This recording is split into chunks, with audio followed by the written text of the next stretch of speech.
verspätet begonnen, weil in dem Rennen vorher ein Unfall war. Das heißt, es fehlte eine Stunde. Natürlich muss man den Teams die Möglichkeit geben, die 3 Stunden, die im Reglement stehen, für Motor- oder Getriebewechsel zu haben. Deswegen ist der Grund der Verspätung. Nicht, weil so viel kaputt geworden ist, sondern weil im Rennen vorher jemand die Leitschienen ruiniert hat und die erst aufgebaut werden mussten. Ja, aber normalerweise sagt man Rennen, Verschiebungen bei höherer Gewalt, aber das kann man doch wirklich nicht als höhere Gewalt bezeichnen. Ich finde es falsch, dass der Veranstalter unmittelbar vor unserem Warm-up ein Tourenwagenrennen abhält und da die Möglichkeit besteht, dass eben Leitschienen kaputt gemacht werden und dann eine Verspätung entsteht. Wenn man kein Rennen vorher gemacht hätte oder eine Stunde freigehalten wäre, dann wäre es einfacher gewesen. Sie sind fertig? Ich bin fertig. Wir können vielleicht die Gelegenheit benutzen, da bleiben ja noch ein paar Minuten. Wie sieht es aus für McLaren? Wie sieht es aus bei Ihnen? Rechnen Sie sich Chancen aus für heute? Ich bin 18. am Start, was sehr schlecht ist, war aber 10. heute früh, weil unsere Rennreifen sehr gut gehen und ich hoffe, unter die ersten 6 zu kommen. Was macht der Porsche Turbo? Sie haben vor 14 Tagen in Silverstone getestet, wie ich weiß. Wie lief's da? Der Takt Turbo wird das erste Mal in Sandbahn wahrscheinlich fahren, wenn alles so läuft.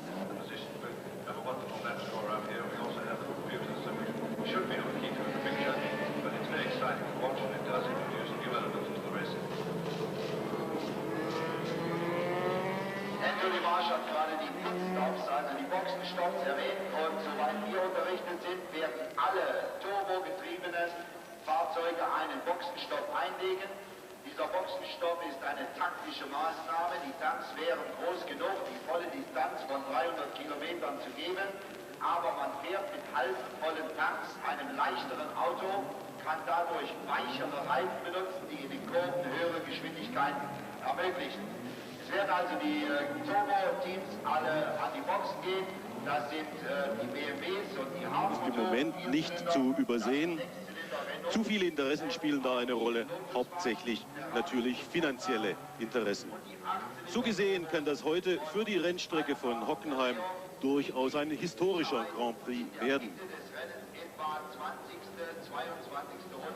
Die Fahrzeuge stehen alle schon auf ihren Positionen, Startpositionen. Noch sind aber alle Helfer, Mechaniker, Teammanager mit dabei. Teilweise sind noch Abdeckungsteile an den Fahrzeugen abgenommen. Es wird also noch eine ganze Weile dauern, bis der Start vorgenommen werden kann. Und das sind die Sieger von 1983.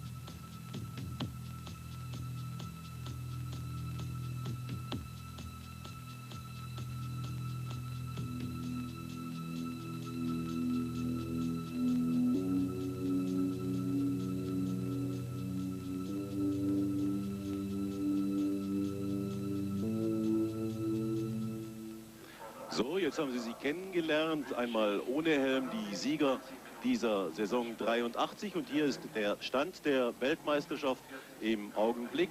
Sie sehen, Alain Prost führt die Liste an mit 39 Punkten. Er ist auch der einzige Pilot, der mehr als einen Grand Prix bisher gewonnen hat, nämlich 3, auch den letzten in Silverstone in Großbritannien. Nelson Piquet dahinter mit dem Brabham BMW. Die beiden haben natürlich auch heute hier in Hockenheim große Chancen auf den Sieg. Man wird natürlich abwarten müssen, wie sich das auswirkt, dass kurz vor dem Start noch in aller Hektik an den Autos repariert wurde, vor allen Dingen bei Prost und Tambay natürlich. Das wird sich unter Umständen auswirken und wahrscheinlich schon in den ersten Runden zeigen. Die Liste sollte vielleicht auch aufweisen, wer noch gar keine Punkte hat. Das ist De Cesaris beispielsweise, De Angelis und Patrese, alles namhafte Leute, die durchaus in der Lage sind, einen Grand Prix zu gewinnen. Hier die Startaufstellung in der ersten Reihe die beiden Ferraris von Tambay und Arnoux. So war es auch beim letzten Grand Prix vor 14 Tagen in Silverstone. Tambay hatte dann den besseren Start und ging in Führung. Piquet und De Cesaris. Piquet auf dem Brabham BMW, De Cesaris auf dem Alpha Turbo in der zweiten Reihe und dann die beiden Renaults mit Prost und Cheever in der dritten Startreihe. Eigentlich ein bisschen überraschend fast. Man hätte sie weiter vorne erwarten können in der Startaufstellung. Die vierte Reihe, Baldi und Patrese. Baldi mit dem Alpha und Patrese, der Teamkollege von Piquet mit dem Brabham BMW, BMW Vierzylinder. Danach Warwick auf dem Tolman, relativ weit vorne, und Giacomelli, ebenfalls Tolman, De Angelis, Lotus und Rosberg, der Weltmeister auf dem ersten Saugmotorfahrzeug an der 12. Position. Jetzt werden sie langsam ungeduldig werden, wenn sie es noch nicht aus der Presse entnommen haben. Es gibt keinen deutschen Fahrer in diesem Rennen. Manfred Winkelhock konnte sich nicht für das Feld qualifizieren.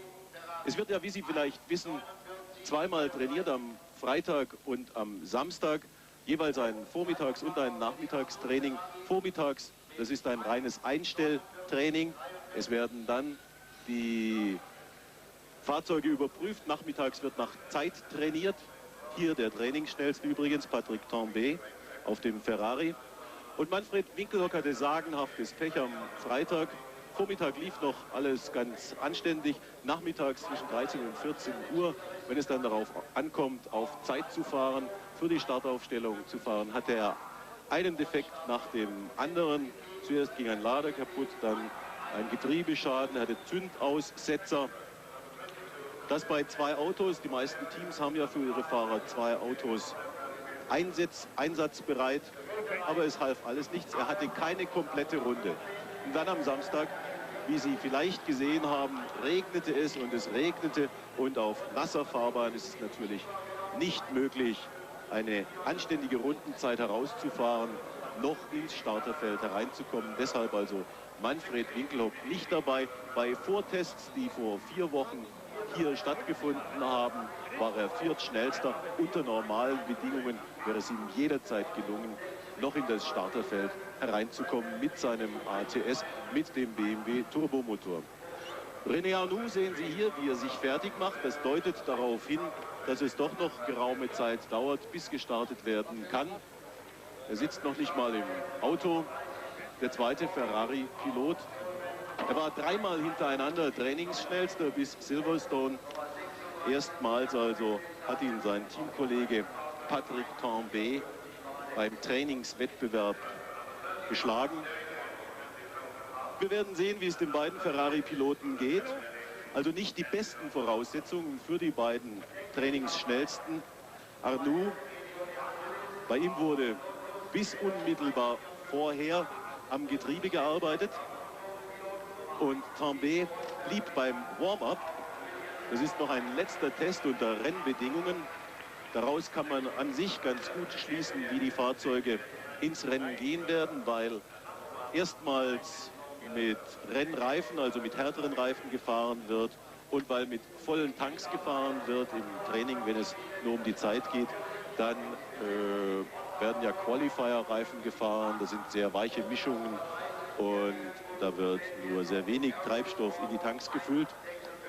Was ich sage, zeigt auch dieses Bild. Andrea De Cesaris, der Mann, der eigentlich auf der dritten Startposition stehen sollte, sitzt hier noch unter einem Sonnenschirm, ist noch nicht im Auto. Ich will mal schauen, ob ich von hier über den Monitor hinaus erkennen kann, ob sein Fahrzeug überhaupt schon am Start steht. Jawohl, es scheint so, sein Fahrzeug steht da unten. Das ist es. Aber müsste er langsam, wenn es demnächst, die späteste Startzeit soll 10 Minuten vor 3 sein, wurde uns gesagt. Dann spätestens wird auf alle Fälle gestartet. Da müsste er sich langsam ins Cockpit begeben, denn wie üblich bei Grand Prix Starts wird ja noch eine Einführungsrunde gefahren. Nelson Piquet hier. Vierter in der Startaufstellung. Einer der herausragenden WM-Favoriten mit Kraft aus Bayern in seinem Brabham. Der einzige Vierzylinder-Turbo im Feld.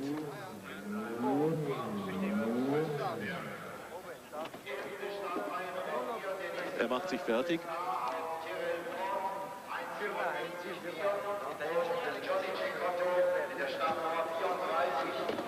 Vielleicht einmal ganz schön, dass wir so viel Muße, so viel Zeit haben, die Fahrer bei den Vorbereitungen zum Start zu erleben.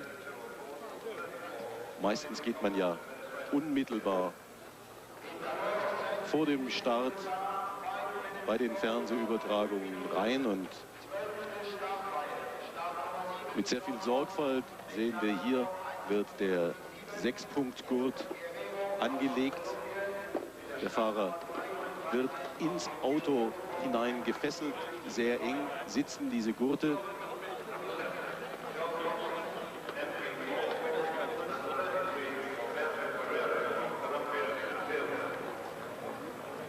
Die feuerabweisenden Handschuhe.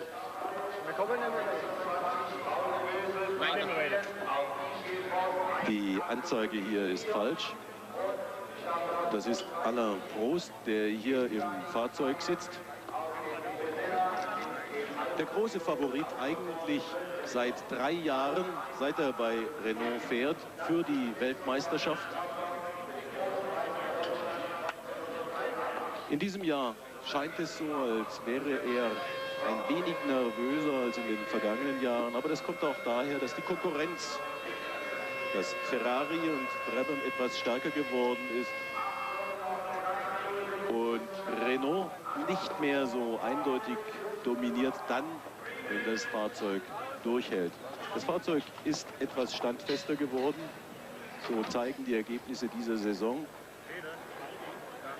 Eddie Cheever, der zweite Renault-Pilot,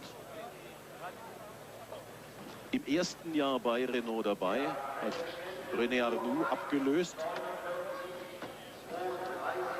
Sehr stark fahrend bisher, aber im Moment noch ohne Sieg. Sein Auto war ja in Ordnung, zumindest keine Hektik mehr unmittelbar vor dem Start wie bei Alain Prost.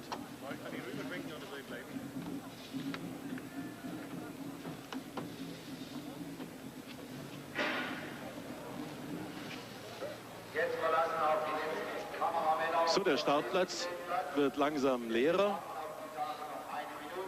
Das muss jeden Moment erfolgen. Dann werden die Motoren gestartet. Und dann werden beim Zeichen noch 1 Minute. Hier werden schon die ersten Motoren angelassen. Mauro Baldi begibt sich als letzter in sein Fahrzeug. Der Teamkollege von Andrea De Cesaris bei Alfa Romeo.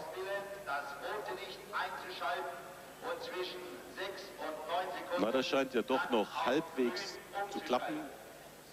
Die Verspätung scheint nicht so groß zu sein, wie wir ursprünglich angenommen haben. 1 Minute wird noch gezeigt, das heißt aber nicht 1 Minute bis zum Start, sondern 1 Minute bis zur Einführungsrunde, bis zur Warm-up-Runde. So, die Motoren werden in Gang gesetzt.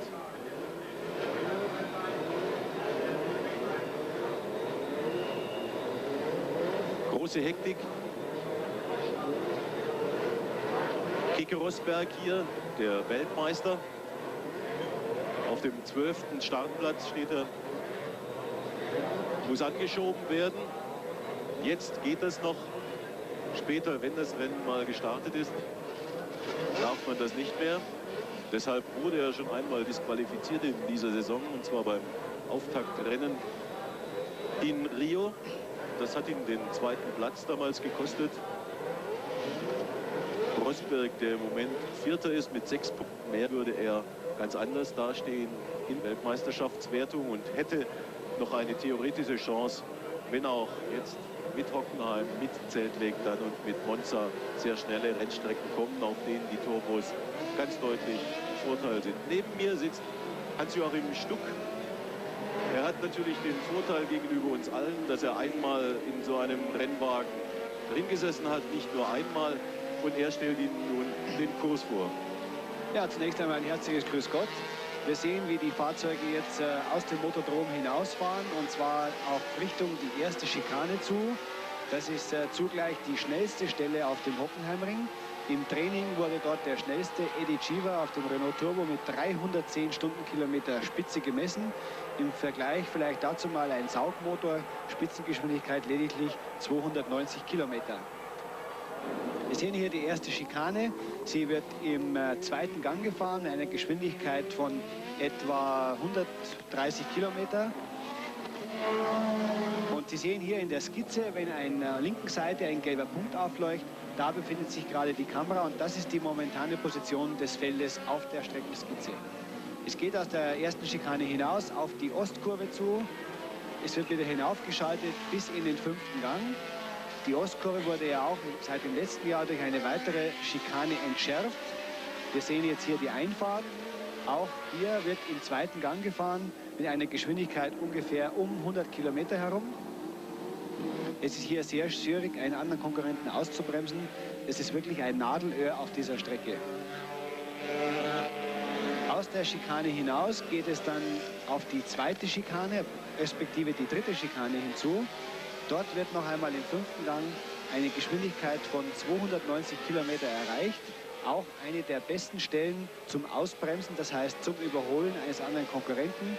Man saugt sich im Windschatten den Luftloch, das hinter einem Formel-1-Fahrzeug entsteht, an.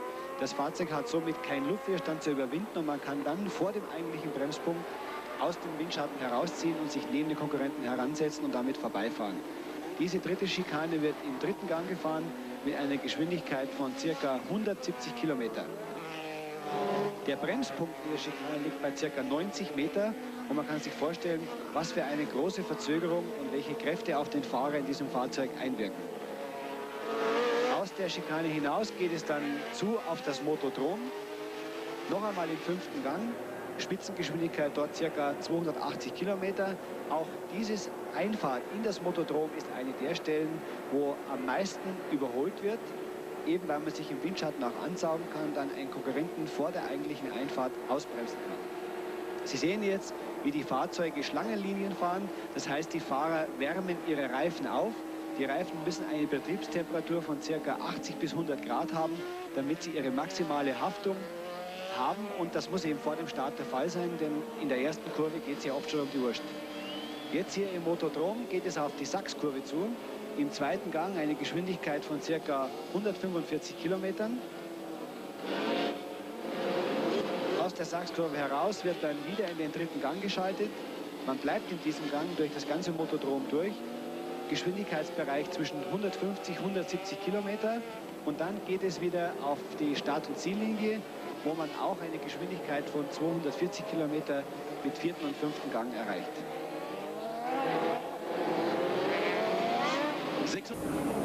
Well, here they come out of the stadium section, which makes Hockenheim unique. Something like 100,000 Germans here. And when those serried ranks in the concrete sand see a car which is German, a German driver or a German BMW engine, I promise you they go berserk. Well, I doubt that they'll see it in the first race, in the first lap leading, because there on the left you see car number 27, the evocative Gilles Villeneuve number, driven by Patrick Tombe, who is 3rd in the World Championship and last year's winner. On the right, car number 28 is that of René Arnoux in 2nd position on the grid. Then there's Andrea de Cesaris, and the top non-turbocharged car, as ever, is that of Keke Rosberg, the world champion, in 12th position. This race, 45 laps, 145 miles. Will the turbos last, all of them? Go it is, and away goes Patrick Colby. Arnoux behind him and closing up. The Cesaris is in 3rd position, and Nelson Piquet in 4th as they go round the first right-hander and accelerating up towards the first third and then second gear chicane. They go round this right-hander here, and then they're accelerating up the first of the long curves straight through the pine forest, and you can see that the two Ferraris are absolutely together. Yes, the real fun of the race is right at the back of the field. Terrific traffic jam at the back. But Ferrari's got away to a good start. One of the Tolmans is having a bit of trouble getting his engine running away from the start. Bit of a slow start there. I couldn't spot which one. I think it was Giacomelli. No, they're all safely through. Well, they sorted it out. But it looked pretty fraught at the back of the field there with all the Cosworth cars fighting for position. Torme leads, Arnoux second, De Cesare third, Piquet third, fourth, and Alain Prost in fifth position. So they are in grid order as they come down to the third chicane, the Bremse curve at Zwei, the second of the two chicanes on the long leg. And there is Prost coming up to try and take De Cesare, who will have nothing of it. And now they are through that second chicane. Now there's the drag down, the very fast 165 miles an hour drag in fourth and then fifth gear down to the Sachs curve, the right-hander, which leads into the stadium section, and it's Torme leading, last year's winner, and the man who is in third position in the World Championship, ahead of the man who is fifth in the championship, his teammate, René Arnoux. They go round the Sachs curve now, then to the Elf curve, and it's Nelson Piquet is coming up well in third position. In fourth position is De Cesare. Yes, interesting tyre situation this race. I expect Nelson Piquet to go very well. He's running on Michelin tyres, and it would seem that in race trim, the Michelin team have a better tyre than the Goodyear runners. Roberto Guerrero off the unfortunate Colombian who has such appalling luck in his Theodore on lap 2, out of the race already. Poor Roberto, he's hardly finished a race this year. Yeah, so up front will be an interesting battle with the tyres. Ferrari, of course, are on Goodyear rubber, but there's Nelson Piquet. He's a Michelin runner. The Renaults, of course, are on Michelin, and so are the Alphas. And there is Prost getting it on the grass, having a go round the outside of De Cesare, but De Cesare is a pretty tough man to pass, and he's in, shall we say, at least a fairly charged up mood. Sorry, it was G-Man trying to get round him. Fairly charged up mood this weekend. He's probably in no mood to fool with anybody and all his various dramas. Of course, the other problem for him is he's got to go well in the race, because in order to pay his various accumulated fines for the weekend, he needs to win just to break even this weekend. Lap 2 and Arnoux leads. He is ahead of Patrick Torme, and banging wheels, a furious Eddie Cheever forces his way past De Cesare. And so now they're coming down to the stadium section to complete their second lap. Arnoux, Torme, Piquet, and then Prost. Yes, I didn't like that little push there by Eddie Cheever into De Cesare. He's obviously very angry with the way that De Cesare chopped him out of the chicane around the back of the circuit, but that wasn't a good thing. If you bang wheels in these cars, anything can happen, and he was risking his own safety as much as De Cesare did when he was already through, so that was a bit of temper being displayed by Eddie Cheever, which is not a clever thing to do. Well, and who that is, your guess is as good as mine until we get a closer look. But on lap 3 now, René Arnoux, driving car 28, the Ferrari, is ahead of his teammate Patrick Torme. Arnoux, who is well known for being a qualifying lap fast this time man, very often, 18 times in his career, has been first on the grid. I'm sorry, I'm trying desperately to identify that car, but can't. So it's Arnoux now on lap 3. Look at the gap between himself and Torme. And Torme has now got Nelson Piquet in third place in his wheel track. Look for the yellow Renault of Alain Prost. There it goes fourth. Eddie Cheever is fifth. De Cesare is in sixth place. Patrese is seventh. Mauro Baldi is eighth. So it's all turbos in the top 8 places. Yes, and right now Piquet looks the man to watch on the circuit. I would say he's the quickest man on the circuit at the moment. He's harrowing Torme in the Ferrari running second, and Prost is going well, but not as well as Piquet. I'm looking really to those two to get by Ferrari. But if Piquet can show some sort of form, then he may well be able to drive away. But he's working hard to get past Tombe, but it's not easy. Ferrari's got an awful lot of power. Yes, and now Patrese is closing up on De Cesaris. There they go. Behind Patrese is Mauro Baldi. There is Derek Warwick leading this bunch in the Tolman as the leaders come into the stadium section again on their way to complete their third lap. And as James says, Nelson Piquet is the danger man for Patrick Tambay, who is in second place. And there's an enormous amount of pressure on Piquet and Patrese now, because they're powered by German BMW engines. There is the leader on lap 4. René Arnoux leads in the Ferrari as he goes into the next lap, followed by Patrick Tambay. There is Nelson Piquet in third position, and Alain Prost is closing up on Piquet, followed by the other Renault and the Alfa Romeo Baldi. Nelson Piquet has in fact said that he can't do anything about the Ferraris on the straight. They've got too much power, and you can see an acceleration now, or rather later at the chicane at the Oscar, which they're just going up to, the way that Piquet goes in right on Tambay's tail, and then Tambay pulls a whole 10 or 15 lengths on him on acceleration. So Ferrari have got this considerable power advantage, and this means that Piquet is going to need to force a mistake in order to get past Tambay. Either that, and Tambay is not given to making silly mistakes when under pressure. He's very experienced, drives very steadily in that situation, knowing that that's all Piquet needs. And in the infield, where Piquet is considerably quicker, it's very difficult for him to get past. It's the only way, without a mistake, is to do a real kamikaze, shut your eyes and pray effort. And again, that's not really Piquet's style. So Nelson has got a considerable problem, and not the least of which is that one that we're looking at right now, which is Alain Prost in his mirrors, because he wants to get past those Ferraris and use them as a buffer and get away.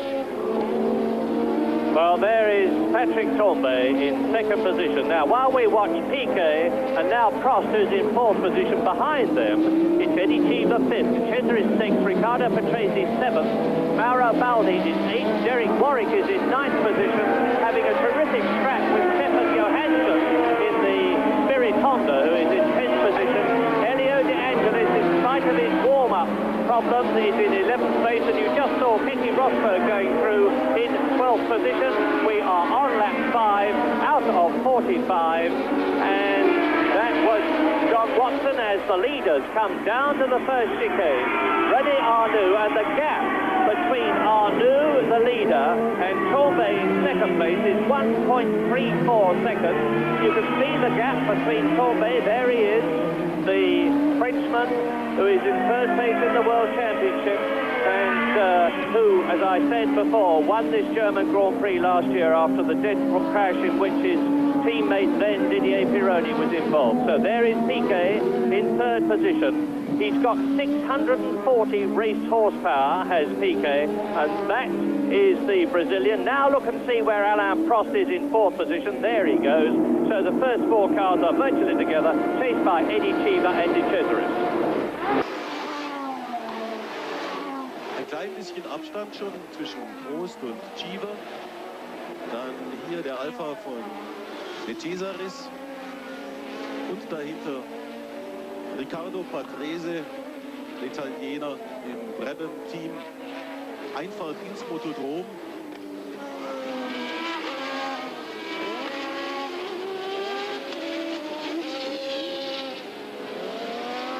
Wenn die Fahrzeuge die Ziellinie überqueren, dann sind 5 Runden zurückgelegt.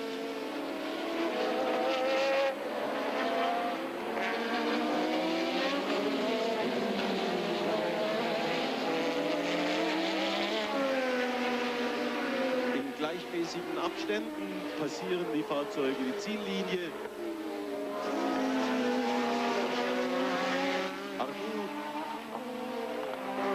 Tambay, Piquet, Prost, Cheever, De Cesaris, Patrese und Baldi, dann Warwick, und mit der 11 Elio De Angelis auf dem Lotus, das hat in der Zwischenzeit Stefan Johansson, den Schweden, überholt und ist Zehnter.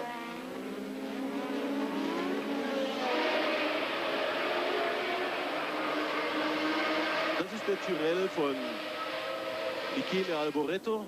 Nigel Mansell sehen wir hier, der in der Zwischenzeit auch ausgeschieden ist. Offensichtlich war das sein Fahrzeug, das wir vorhin von hinten gesehen haben und nicht haben erkennen können. Nigel Mansell, der Lotus-Pilot, Teamkollege von Elio De Angelis. Arnoux, Tambay. Tambay second, Piquet is in third place, and already then Guerrero, Alboreto, Mansell, and that fourth man that we have still not identified are out of the German Grand Prix. 26 started, 24 are left in the running. The last of them at the present moment is Danny Sullivan in the second of the Benetton Tyrrells, and there are the first three in the stadium section, and René Arnoux is just coming through to complete his sixth lap out of 45. This Frenchman who drove for the Renault team until this year, won in Canada this year. There's Piquet in third position. That is Prost, who is in fourth place. And I'll give you the gap between René Arnoux, who is the race leader, and Alain Prost, who is in fourth position, and it is 5.85 seconds. There is Prost. Chiva there is in fifth position. There are De Cesaris and Patrese, sixth and seventh. And now we wait for this battle for ninth position, which is held by Derek Warwick, Mauro Baldi, and Elio De Angelis. The third of those cars is Elio De Angelis. And as you see, the fastest lap so far put up by René Arnoux, leading the race on lap 7, and it's settling down a bit. So, two Italian C6 turbocharged Ferraris in the lead, and behind them, the 1.5-litre Brabham of Piquet. And then further down the race, we've got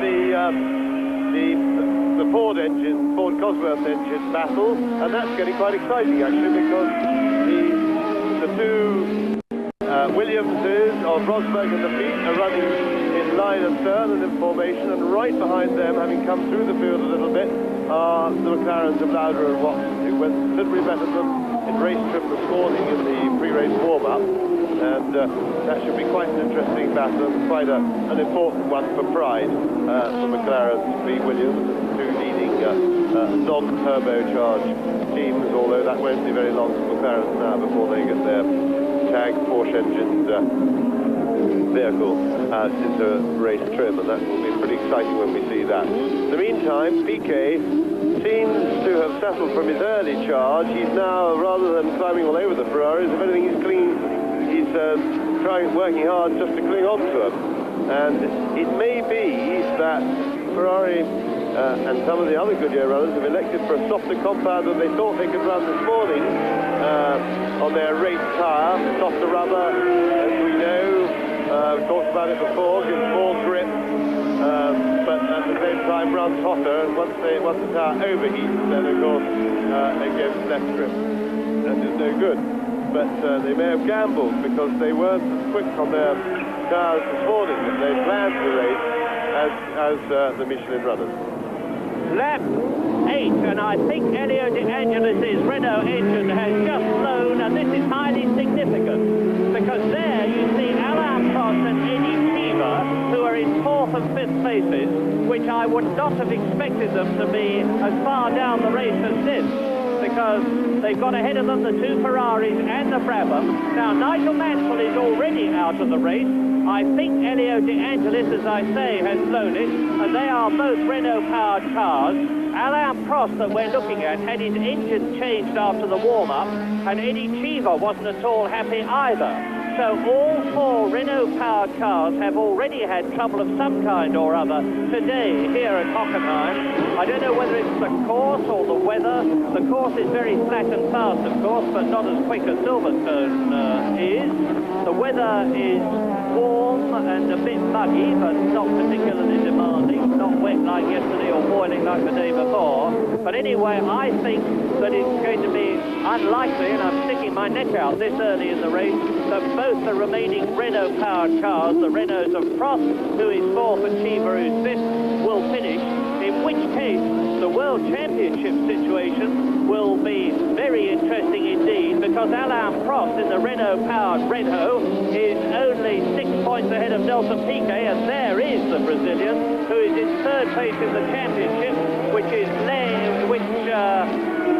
and there is Alboreto walking in, Michele Alboreto walking in, and now on lap 9, out of 45, René Arnoux is 2.3 seconds ahead of Patrick Tambay, and then Nelson Piquet is in third position, Prost is fourth, Cheever is sixth, Patrese seventh, Warwick is still in eighth position, De Angelis was ninth, but I think Baldi will have moved up there now, in which case Stefan Johansson, De Angelis is definitely out. De Angelis is out, so the unfortunate John Player Special Team Lotus people will be packing up their cars to go home already this early in the race.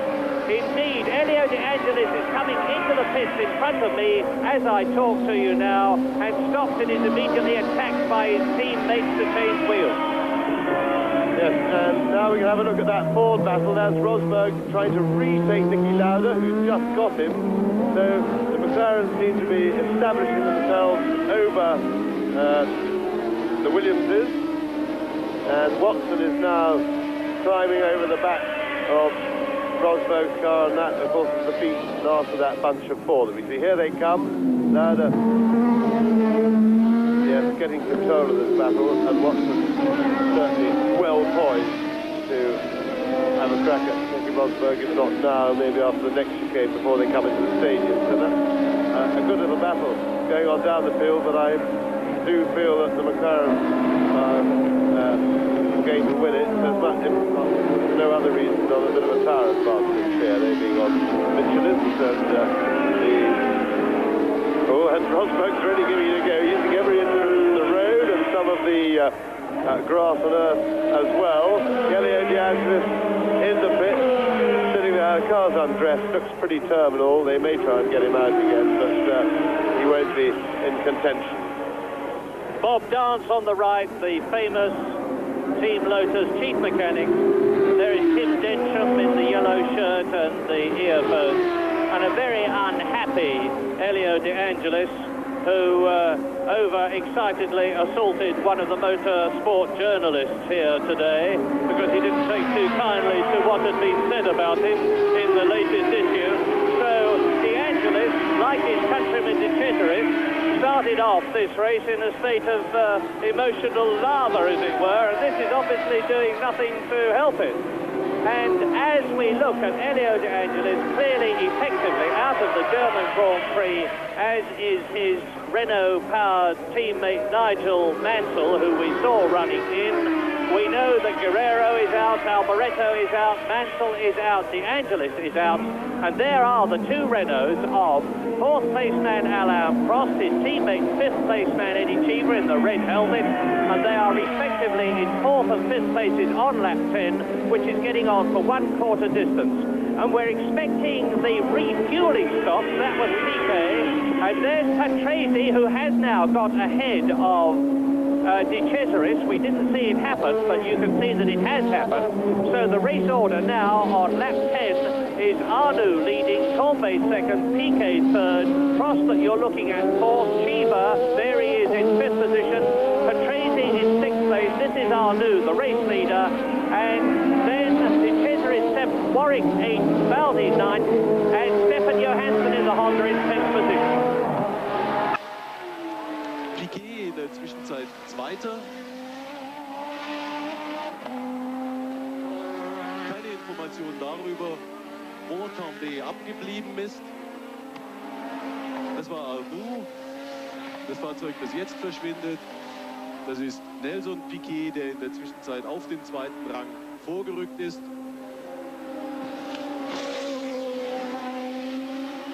Und da sehen Sie ihn. Tambay.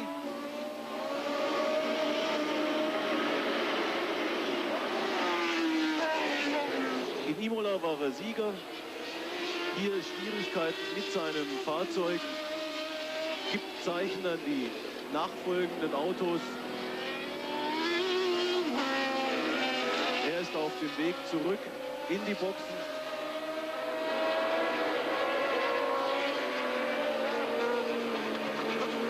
Aus also für Tambay in der 10. Runde. Ja, das ist speziell für ihn sehr schade. Er hatte ja noch mit theoretische Chancen in die Weltmeisterschaft einzugreifen. Der Punktverlust, den er sich heute hier natürlich einhandelt, wird er sicher sehr stark zu spüren bekommen.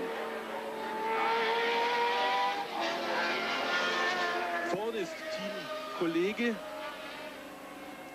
So kann man auf alle Fälle sagen, wenn es auch ein starker Konkurrent ist. Vorne ist Teamkollege Arnoux und vorne ist weiter der schärfste Konkurrent Piquet mit dem Brabham BMW und Prost mit dem Renault. Die Zeit wird genommen für den Boxenstopp. Man hat prophylaktisch einmal nachgetankt, man hat auch Reifen gewechselt. Aber jetzt sieht man eine Diskussion mit den Technikern und es scheint sich auch da offensichtlich um einen Schaden am Motor oder am Turboladersystem zu handeln. Es werden jetzt eifrig die Seitenteile abgeschraubt und man hofft sicher bei Ferrari Tambay noch einmal ins Rennen schicken zu können. The blue shirt, the head man of Ferrari next to Mr. 2, Enzo Ferrari himself, is finishing his conversation with Tambay.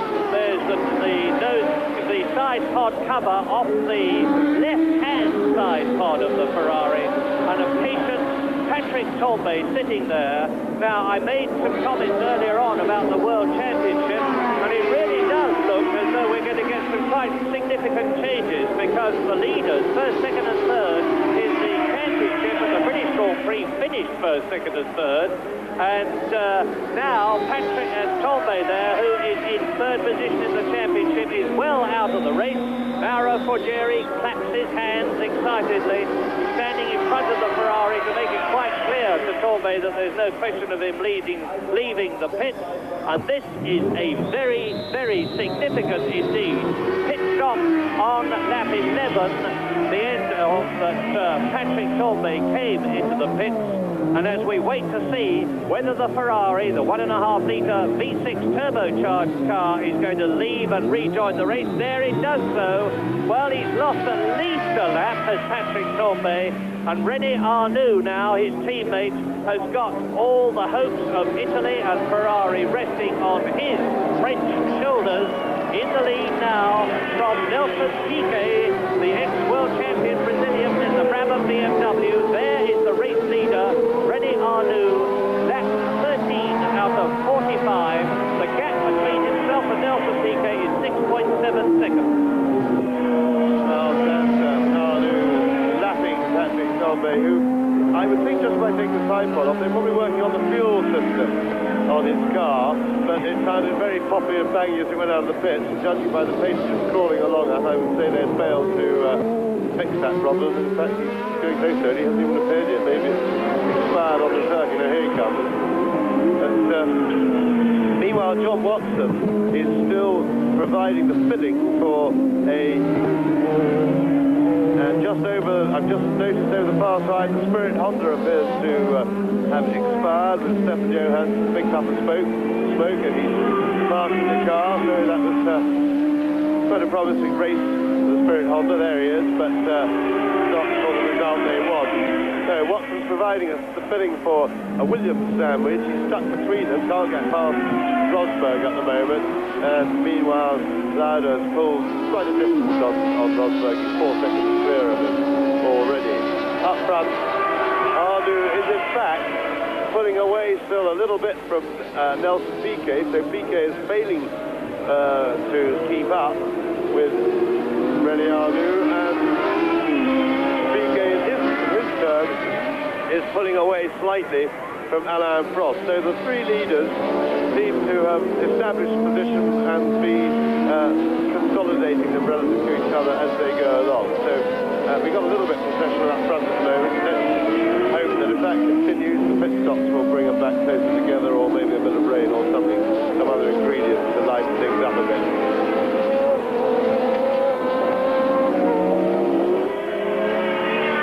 Lap race leader, René Arnoux, who now leads Nelson Piquet by 8.5 seconds. And then 5 seconds behind Piquet is Alain Prost in the Renault, and you'll see him in a moment because that is Nelson Piquet. And in fourth position is Eddie Cheever in the second of the Renaults. Riccardo Patrese fifth. The Chaser is in sixth position. Derek Warwick in the Tolman is seventh. Mauro Baldi is eighth.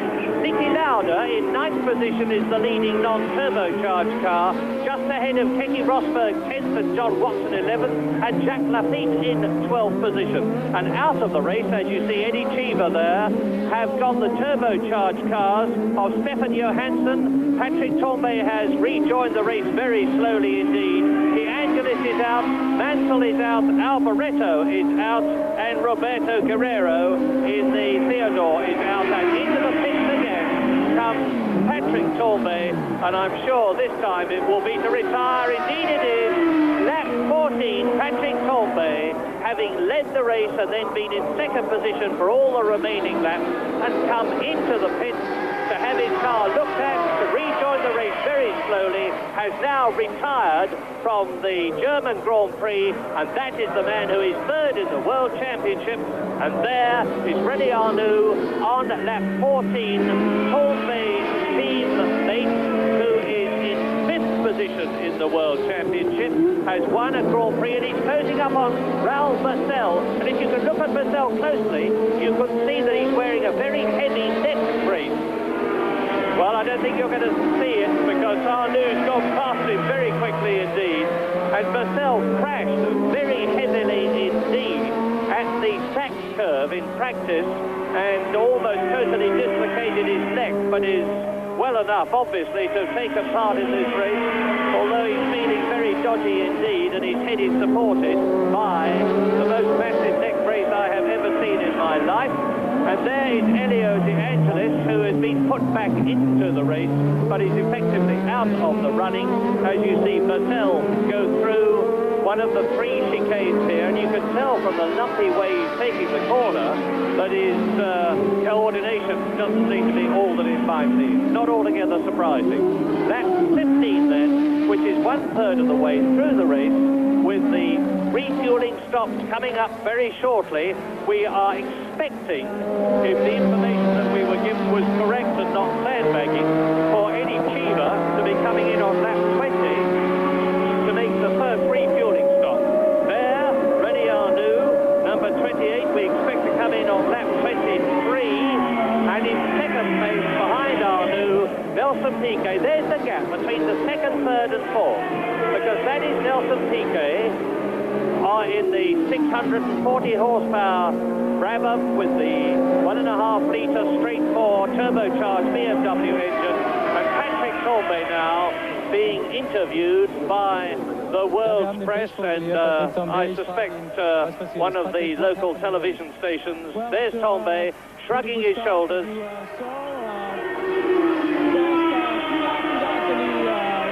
Problems controlling. René tried to, well, you know, he wanted to do something else in the race, another tempo. And at that stage, I was just controlling Piquet without any problem, actually pulling away from him. And suddenly, the engine stopped. And that's a lot of racing, but that's it's a pretty disappointing moment. De Angelis, whose engine has just given the most enormous stuttering bang, but is clearly still running, so presumably it's turbocharger trouble. Okay, thank you very much, and sorry. Out of the picture and the race goes Frenchman Patrick Tambay, and here is the battle between John Watson and Keke Rosberg. And John Watson is coming up through the field and is now in 5th position. That's the man who, and behind Rosberg is Jacques Lafitte.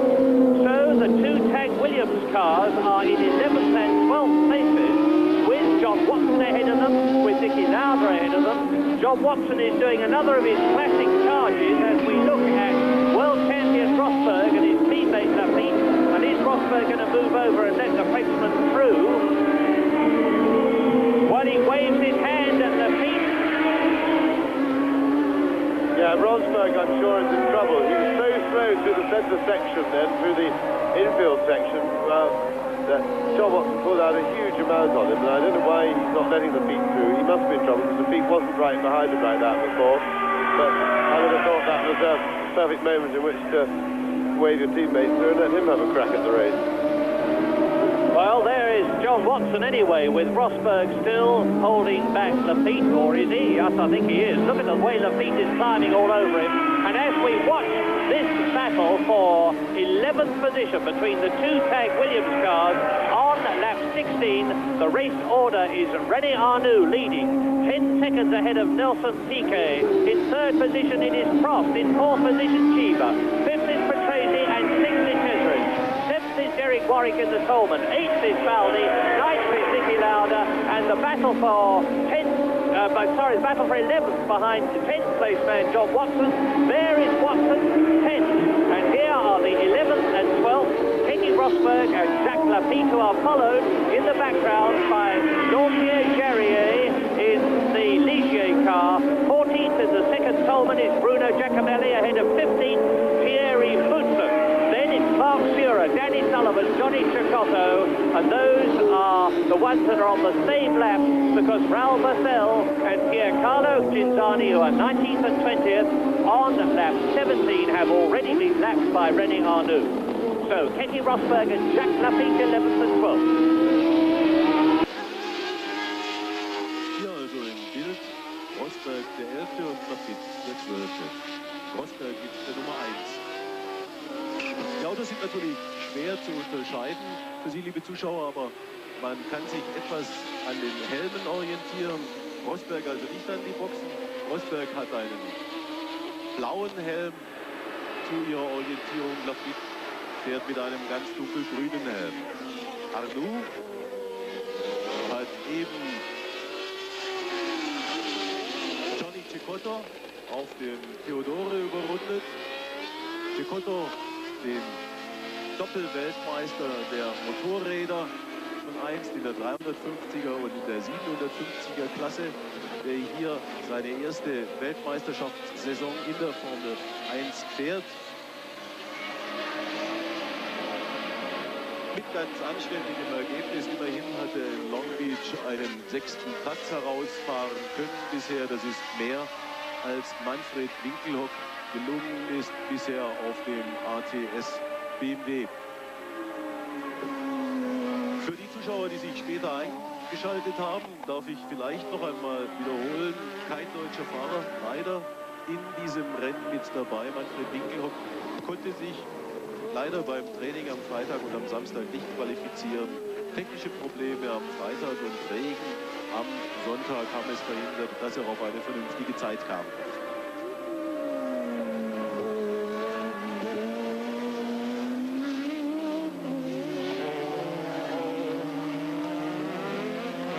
Sehr sauber die beiden Renaults auf Platz 3 und 4, Prost vor Cheever.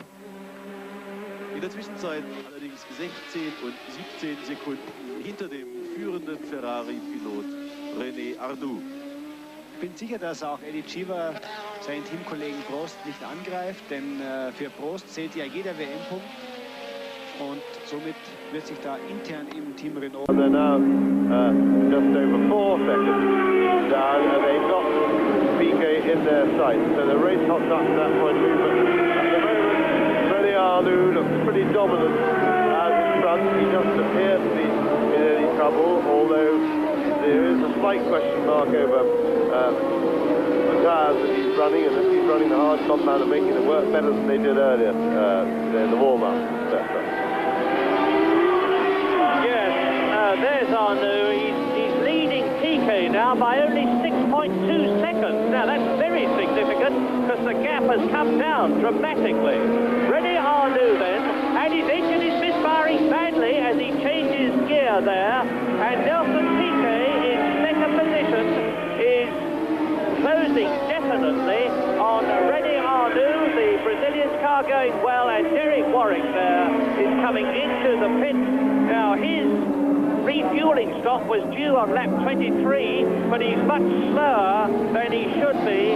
He would be absolutely racing into the pits if he wasn't in trouble. It looks to me as though Derek Warwick in the Coleman, who was, until he started coming into the pits, in 9th position, 7th position, is definitely having problems. He coasts up to the pit there. Now, hopefully, we will see a close shot of what the Coleman mechanics do. It looks to me as though the camera that was supposed to be giving us that picture is in trouble, as Derek Warwick then is out of the race. And here is the race leader, René Arnoux. Now, what is the gap? This is the important thing between René Arnoux and Nelson Piquet.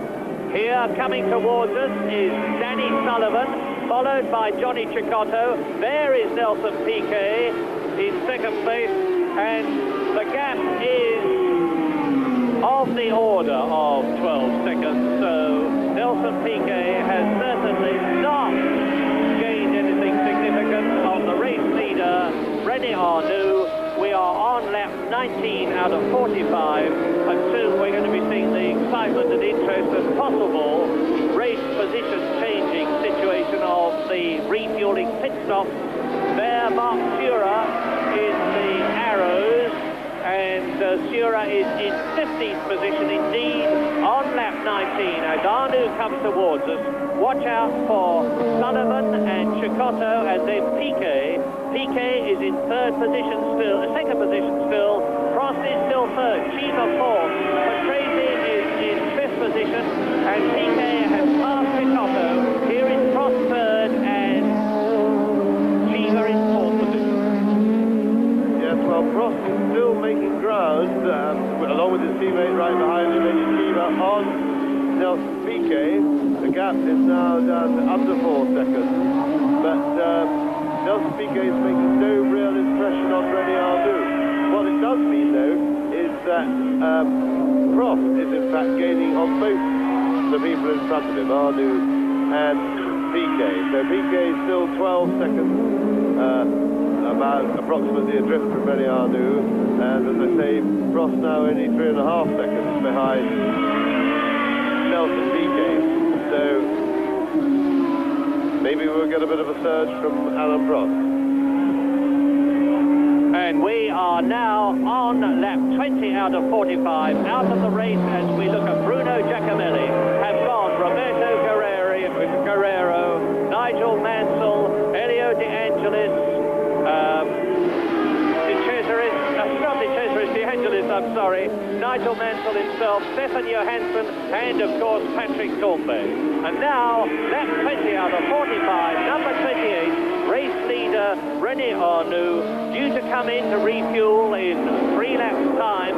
He thinks, he told me, he didn't sound too sure just before the race when he was coming in, but he will receive a pit signal, of course. And Jacques Lafitte has now, behind, of course, René Arnoux, got ahead of Keke Rosberg, his teammate, and the position on lap 20 then is Arnoux leads, Piquet 2nd, Prost 3rd, Chiva 4th, Patrese 5th, De Cesaris is in 6th position, Baldi 7th, Lauda 8th, Watson 9th, Lafitte 10th, Rosberg 11th, and Charrier is in 12th position. And into the pits comes Alain Prost to refuel as René Arnoux goes into the chicane. The 3rd place man, Alain Prost, is in the pits, has changed his tyres and wheels, and is now about to leave. And as you see, his time was 13.02 seconds.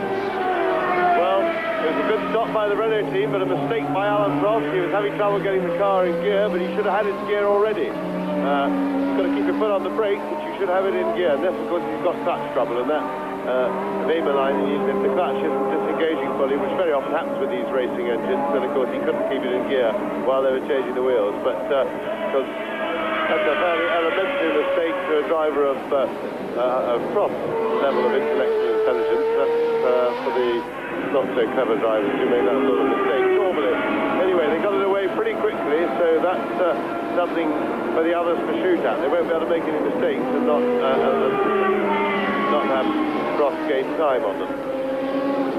And we have confirmation that Derek Warwick is out of the race with that Achilles heel of the turbocharged cars, a broken turbo.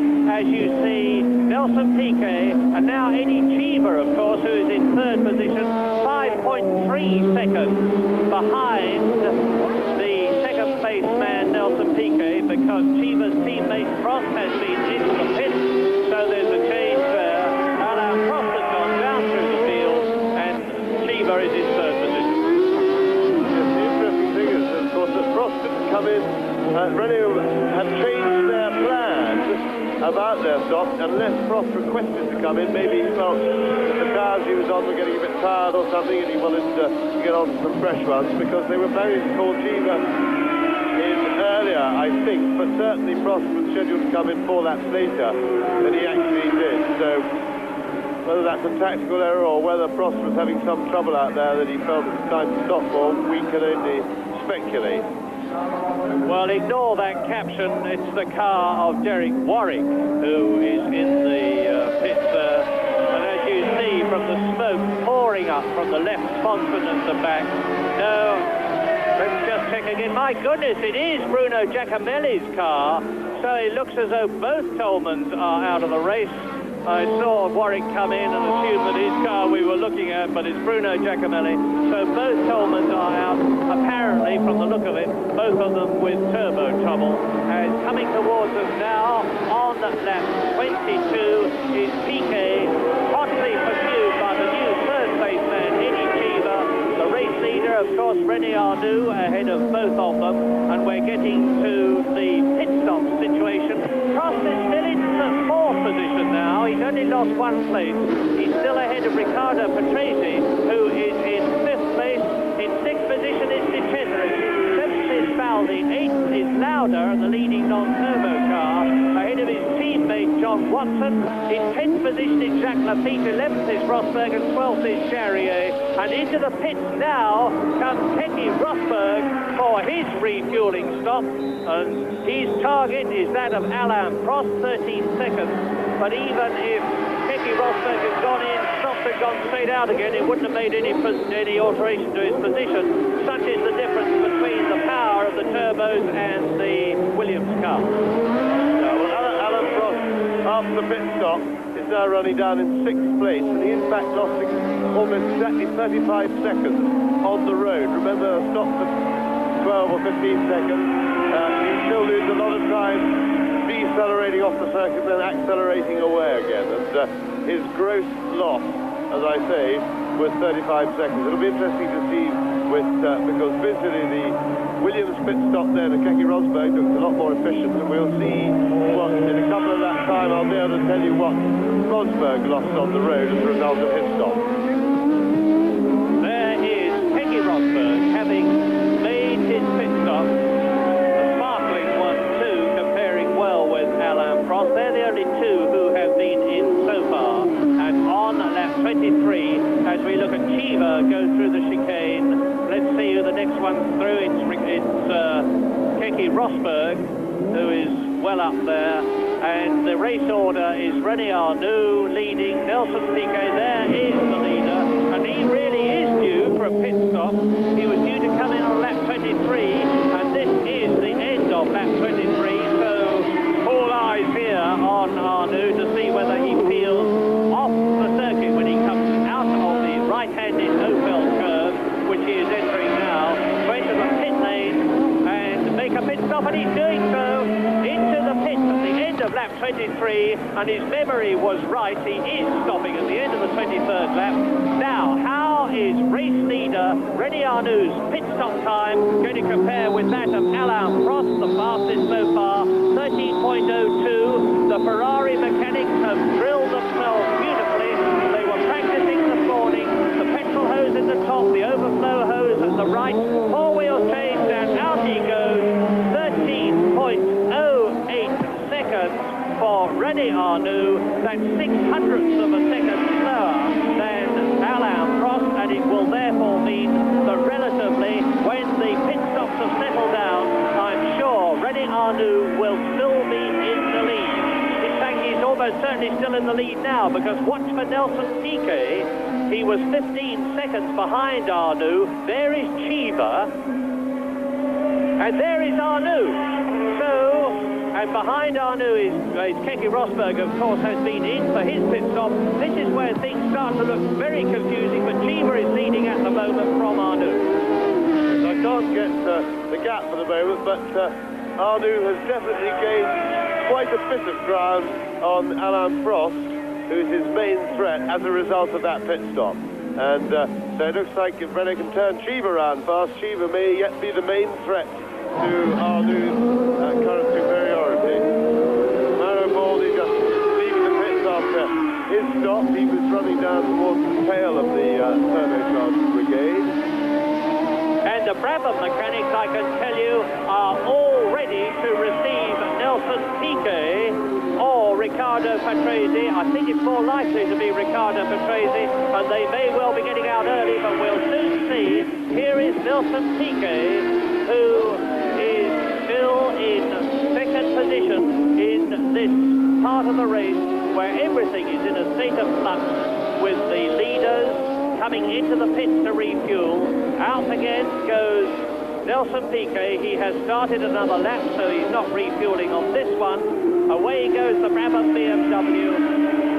And Cheever, as Piquet goes into the right-hander on his way to the first chicane, into the pits is coming Eddie Cheever.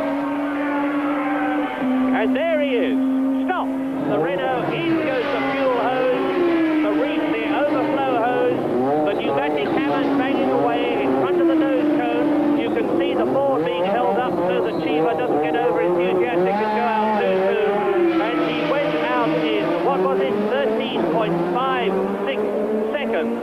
Eddie Cheever then, so both the Renaults of Alain Prost, the World Championship leader, and Cheever have stopped.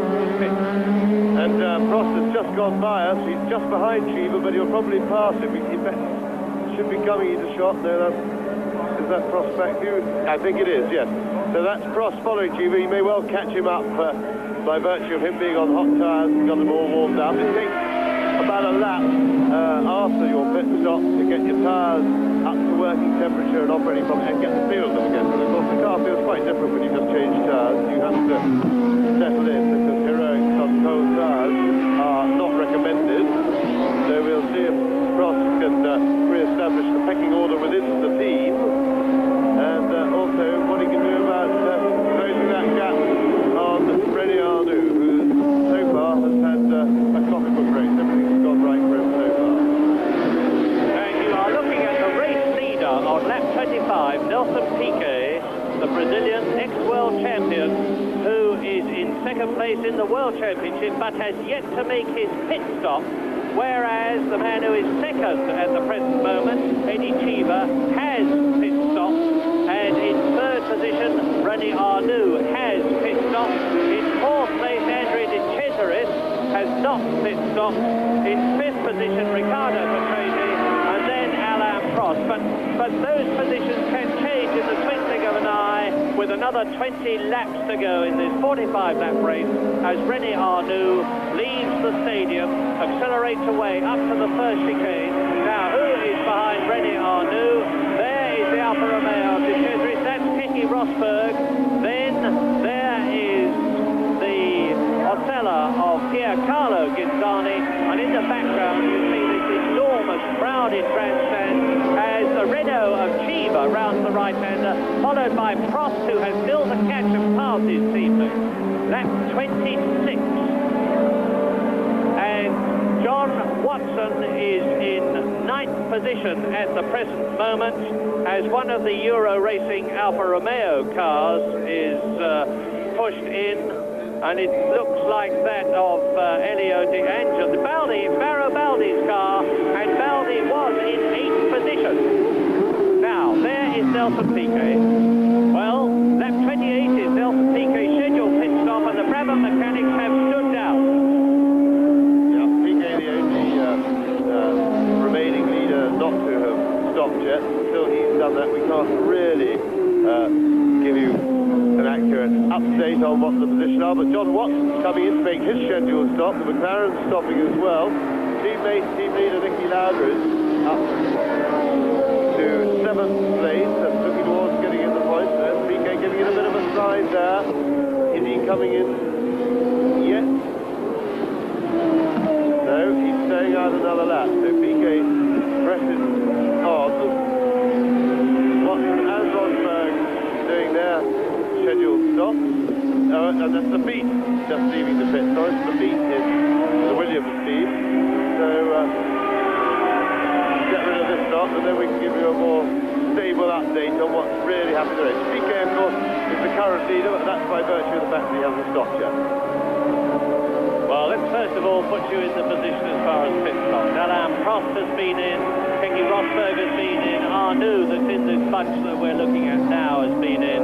There is De Cesaris' car.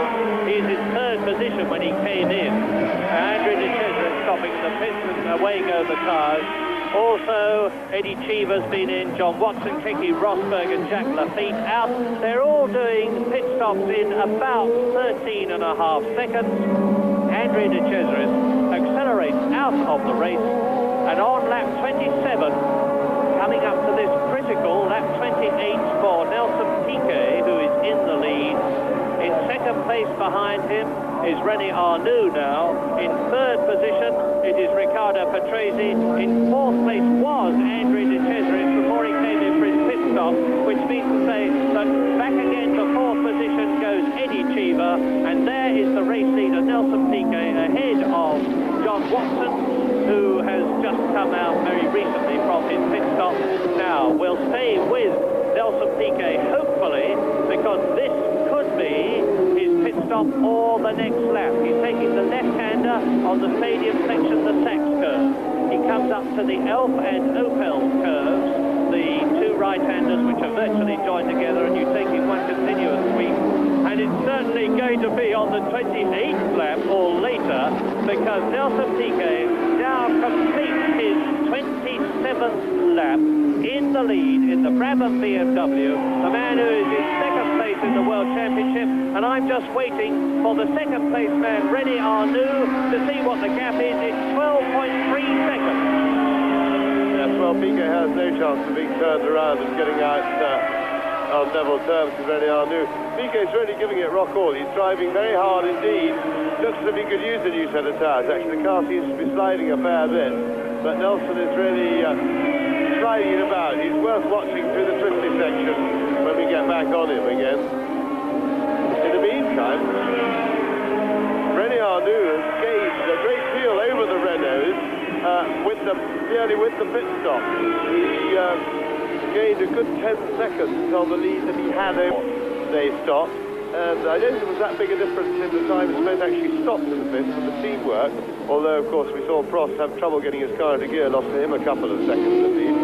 But to lose 10, I think Arnoux probably came in and out of the pit. So it's quite a twisty entrance to the pit road. And drivers should remember that they're still very much racing when they come through that twisting, and they've got to do it quickly. And I think probably that the Renault drivers weren't quite as quick entering and exiting the pits, and lost time there as well, because they didn't lose that much actually sitting still. Well, you were looking at Nicky Lauder, who's now in 8th position and going beautifully, but still to make his pit stop. You are now looking on lap 28, and is this the lap for the leader, Nelson Piquet, to stop? He's about 12 or 13 seconds in front of René Arnoux. He does not stop. I am beginning suspiciously I was going to say, well, Nelson Piquet is leading. I was going to say I was getting suspicious about whether he was going to stop, but I can't believe that he could have that much of a lead if he wasn't going to. I think that's beyond the possibilities of reality, because you have to bear in mind that this is one of the longest races of the year, and this is one of the highest fuel consumption on the entire season. So I just don't think they'll have the tankage. And Patrese in now. He's just coming up to his pit. You can't see him, but we can stop now. There he is. The Brabham, the practice of Patrese, who's come out of 3rd place to make his stop, but he's well down about. Oh, that's was a quick one. That was a very quick one, under 10 seconds. And if Brabham can turn Piquet around that fast, then at least he'll look like consolidating second place anyway, and it will give him a chance if he can get some good rubber on the car to have to get out within striking distance of René Arnoux, although Arnoux looks awfully strong and poised at the front at the moment. Nelson Piquet there, leading the race. That's certainly the fastest pit stop that we've had so far, and augurs well for Nelson Piquet, and augurs well, Ricardo Patrese hopes for himself, because he's yet to finish a race this year. Now look at this, here is race leader Piquet on lap 29, yet to make his stop, and on the circuit, the next man behind him is René Arnoux. Nelson Piquet comes into the pits. René Arnoux will be going past him to take the lead, and is it now lap 29, 1 lap late as we look at one of the McLaren cars, and Lauda overshot his pit and had to come back, and it looks to me as though Nelson Piquet is, yes, Nelson Piquet is going through as Lauda, with a bit of cleaning paper hanging to his front tire, gets rid of it as he accelerates out of the pit, and that will have lost the ex-double world champion Austrian Niki Lauda quite a lot of time overshooting and having to come past the pit, and it's the first time I can remember that happening since pit stop started at the French Grand Prix last year. Yes, so that's very bad driving by Niki. That's a real beginner's mistake. It's very costly, and it's something that beginners tend to do because they arrive in too much of a frenzy and overshoot a bit, going a bit too quickly, but that's bad concentration by Niki. That's a straight lapse of concentration, and he really shouldn't have done that.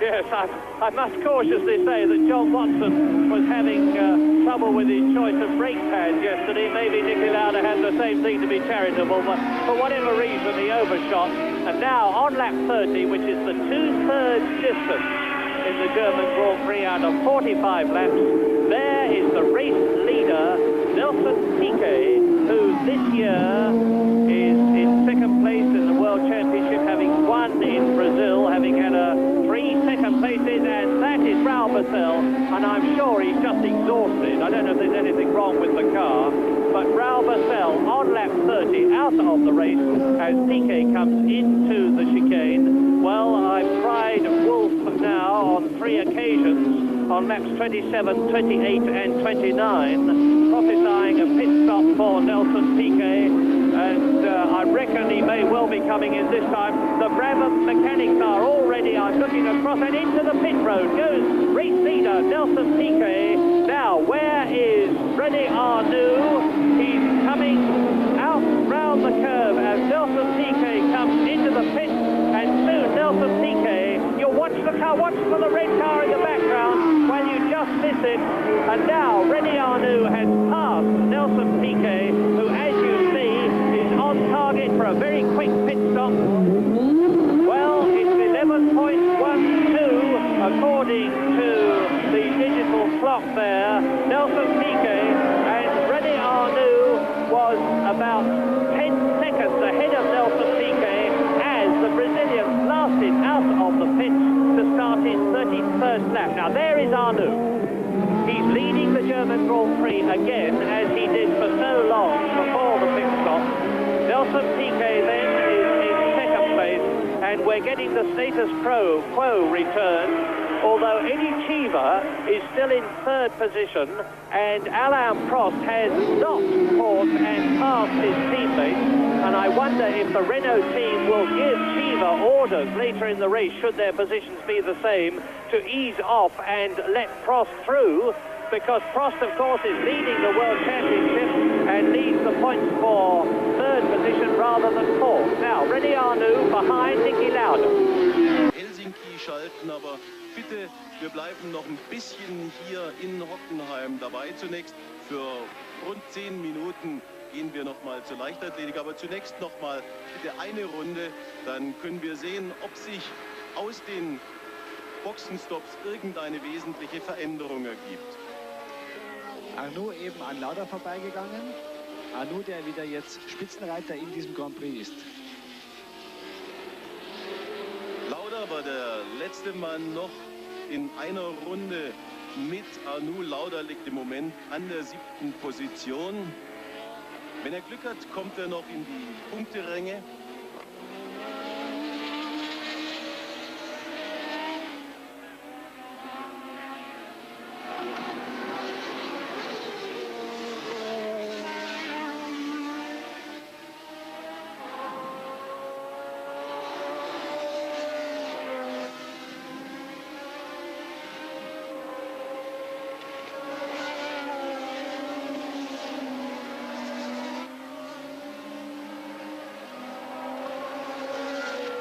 Ja, in dem internen Zweikampf zwischen dem Duo Laffite und Rosberg auf Williams hat sich mittlerweile Laffite durchsetzen können. Zwischen ihm und Rosberg haben sich auch noch Sura, Boutsen und Jarier eingefädelt. Somit ist also Laffite jetzt 9., Sura 10., Thierry Boutsen 11., Jarier 12. und Rosberg auf dem 13. Platz. Sie sehen hier den Abstand an der Spitze. Arnaud also wieder vorn. Zweiter Piquet und der Abstand etwa 15 Sekunden, so wie es etwa in der 20. Runde war. Im Moment sind 31 von 45 Runden gefahren. Die Reihenfolge an der Spitze also Arnaud, dann Piquet, dann Prost, dann Cheever, De Cesaris und Lauda auf dem 7. Rang. Third. So it's getting very crucial as far as World Championship points are concerned. And Piquet's trying very hard, clipping the curves on lap 32, 45 lap race, and he's got to close a 15-second gap between himself and René Arnoux if he is to have a chance of winning. He passes Jacques Laffite, who is in 9th position. Now, the gap before was 15.2 seconds. René Arnoux will be coming through shortly to complete his lap, and he goes into his new lap now. Watch for Nelson Piquet, there he is, coming out of the right-handed Opel curve, now entering the start and finish straight to come through and complete his lap, and the gap between race leader Arnoux and second place man Nelson Piquet is 13.99 seconds, call it 14, and he's gained a second. Yes, that race, Piquet can just about catch Arnoux. He gained visibly that lap, and let's hope he can give him a bit of a chase, because the race has got a bit processional and dull. We need something to liven it up, especially up the front. There's been a bit of battling going on down the field, but nothing really very good. It's when the races get like this, it's a little bit boring here at Hockenheim with the long straights, but they're easy work for the drivers. This is not a hard work circuit for the drivers. Lap 33, we're watching Nelson Piquet chasing valiantly the race leader René Arnoux. In third position is Cheever, who's still ahead of Prost. Fourth is De Cesaris, fifth is Patrese, sixth is Lauda, seventh is Watson, eighth is Laffite, and ninth is Sura. And De Cesaris has passed Cheever. You haven't seen it, but Andrea De Cesaris has passed Eddie Cheever and therefore moved up. He's really putting on a charge. Now look at this. There you see Piquet coming up behind Watson. This is the second place man coming up behind the 8th place man to lap him. John Watson, car number 7, the McLaren with the DFV 3-litre engine, and as James said, there's only one more race for this engine in the McLaren team before they turn out expectantly in Holland with their tag Porsche designed V6 turbo. Now again I've got the gap between René Arnoux and Nelson Piquet, who's coming up behind John Watson to complete his 33rd lap, and the gap is 11.08 seconds, whereas it was 11.99, and before that 12.02. So Nelson Piquet in the lead on lap 34, about to pass John Watson, is gaining on the race leader René Arnoux at the rate of 1 second a lap. He passes John Watson. There is Arnoux. I wonder if the Brabham team put a softer set of tyres on Nelson's car to just give him that bit of extra pace, because he seems, if anything, to have speeded up. like being a grandstand finish at the German Grand Prix. Arnoux leading, but his lead diminishing. Piquet second.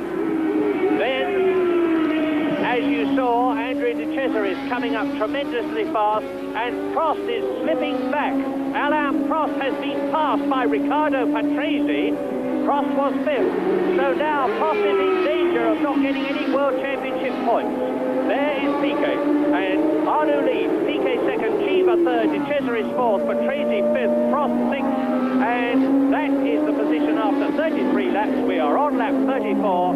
The German Grand Prix, which had settled down and was becoming, as James said, a little bit dull and processional, is certainly waking up in the last 10 or 11 of its 45 laps. Race leader, René Arnoux, one victory this year, driving for Ferrari after Renault last year. Yeah, René Arnoux, quite apart from the cushion of his knee, though, still has a huge advantage, which he really shouldn't let slip away, even if Nelson Piquet can maintain this differential in pace and can catch him. As we said before, the problem is that the Ferrari is so quick, and now the gap is down to 10.3 seconds. So he's still pulling a second a lap, but he's going to have to pull a bit more than a second a lap to catch him. And then, of course, he's got to pass that immensely powerful Ferrari with its enormous straight line performance. But it's a test of character for René Arnoux. If he gets caught, he's got to keep cool, because any sort of panic would be entirely the wrong tactic and could lead to a mistake, which was what Piquet had been looking for. Anyway, let's not theorize too much about that, but let's cheer Piquet on to get him to catch the Ferrari, so that we've got a battle over the closing laps to entertain us. Well, this is the time when we can start to talk about the World Championship. Piquet here he just may relax a bit. He's certainly on 6 safe World Championship points at the present moment, and that's the amount that he was behind Alain Prost. And Prost is currently in 6th position, which would only give him 1 point, but he's dropping back, although he's lapped Niki Lauda. Niki Lauda, who is in 7th place, has been lapped, and on lap 35, as you look at Arnoux coming into the stadium section in the lead, with a lead in the previous lap of 10 seconds, and I will, of course, keep you in touch on this lap. Piquet second, Chiva third, De Cesaris in the Alfa Romeo, up to 4th place. Riccardo Patrese in 5th, because he's passed Prost, and it really is starting to look as though Riccardo Patrese might actually finish a race this year, and if he did, it would be his first. And René Arnoux completes the lap, and he's now up behind Pierre Kinzani in the Osella car, and I'm waiting now for Nelson Piquet to go across the line. He does so, and he has not gained on that lap on Arnoux, because it was 10.47 seconds. So Arnoux has either got the message, or Piquet has indeed decided that he's going to slow down a bit and make sure he gets 6 points, because Arnoux is only in 5th place in the championship on 19 points, whereas Nelson Piquet, this race began, had scored 33. Very, very interesting World Championship situation. Torbay in 3rd position, out of the race. Alain Prost still in 6th position, only on 1 point. There you are, 10.2 seconds between Arnoux and Piquet, and we are now on lap 36. All the pit stops, of course, have been completed, and some very fine ones too, and particularly that of Riccardo Patrese, which was only 9.8 seconds. And now Piquet dodges out from behind Niki Lauda, but doesn't get past. Well,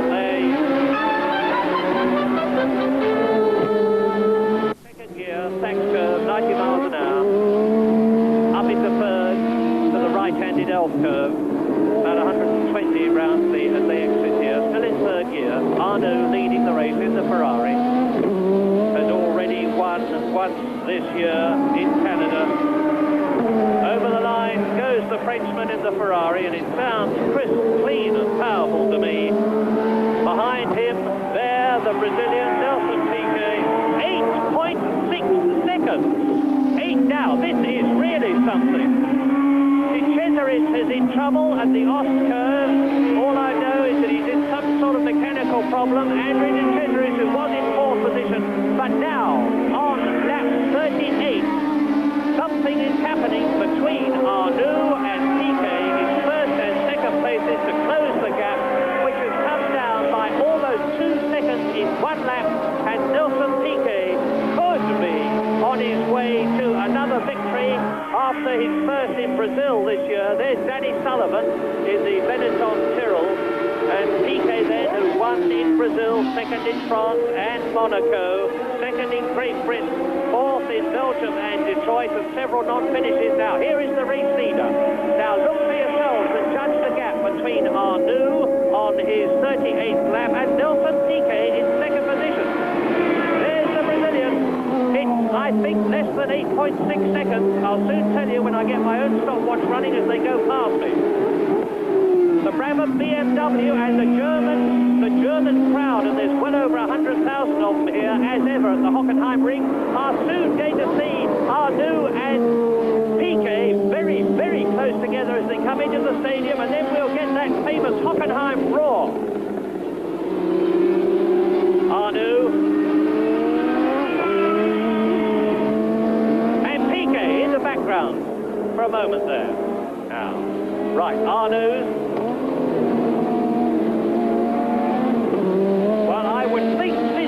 About 6 seconds, but I'll tell you soon. Arnoux goes over the line to start another lap, and his car is definitely going slower, and Piquet has got the gap down to 5.3. Now, if Piquet can keep this up, there is little doubt that the Brazilian world champion of 1981, Nelson Piquet, in Bernie Ecclestone and Gordon Murray designed Brabham BMW. Bernie Ecclestone owns it, Gordon Murray designed it, with the German Brabham BMW engine. There's Gintani touring out of the race, and that is Alain Prost. You can see how slowly he's going. Alain Prost, I think, is out of the race, or going to be shortly.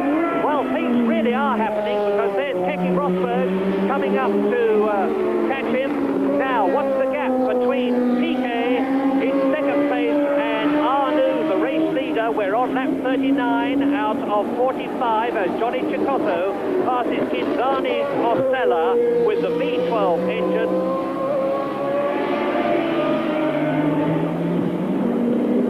And parks his car neatly beside Purcell's Ligier. And there's Arnoux. Now, where is Piquet? There is the Brazilian. And they say on the caption there, 6.3, and that is exactly what I make it. So, we seem to be in agreement. Piquet getting much closer visually, but it's actually further on the circuit than it looks on your television set. But definitely, Piquet is gaining. This is lap 39. It's a 45-lap race, and the gap is down to 5.8 seconds as they entered the stadium.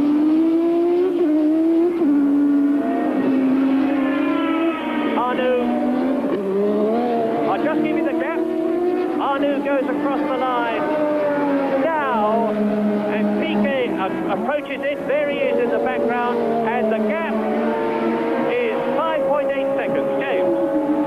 I'm still trying to make out if René Arnoux is just relaxing up, pacing himself. He then seems to be able to kick back and respond whenever he wants to, or so it would appear. I thought for a moment then he might have been in a bit of trouble with his car, but there was nothing visual. He hadn't visually slowed down. We couldn't hear a misfire. Trying hard there. You saw it snaking a little bit under braking. And I think probably he's just winding us up, thinking there's some excitement, because he's now holding the gap again. You see it's now still over 5.5 seconds out on the back of the circuit. So it looks like fun and games. Joyce, the Renault pit seems to be preparing for something. I think Prost is in obviously in some sort of serious trouble, and they're getting ready to receive him. Eddie Cheever appears to be missing. My goodness, the Renaults are failing. Prost, as you saw, was going very much slower. Cheever seems to be in some sort of trouble, and it's Prost is misfiring very, very badly across the line, and I think he's stopping out of the race, in which case there will absolutely no World Championship points for Alain Prost. And there, behind Danny Sullivan, goes René Arnoux. Now, is Sullivan going to do the decent thing and move over? Yes, he is. He lets René Arnoux through, sees the distinctive scarlet Ferrari bodywork in his mirrors, tucks in behind him, look for Nelson Piquet. Well, this is the end of, or will be, the end of lap 40. And as I say, Alain Prost, 6th position, and leading the World Championship, seems to be in trouble. And as James said, it looks as though, after all, René Arnoux has got the race under control. And actually, Nelson Piquet is now going definitely slower. I think he's missed a gear. 6.3 seconds is the gap. Und ob dann noch beide so viel herausholen können, ob Piquet so viel herausholen kann, um Arnoux einzuholen, dann auch zu überholen, das ist ja auch das Schwierige, das wird natürlich sehr fraglich sein.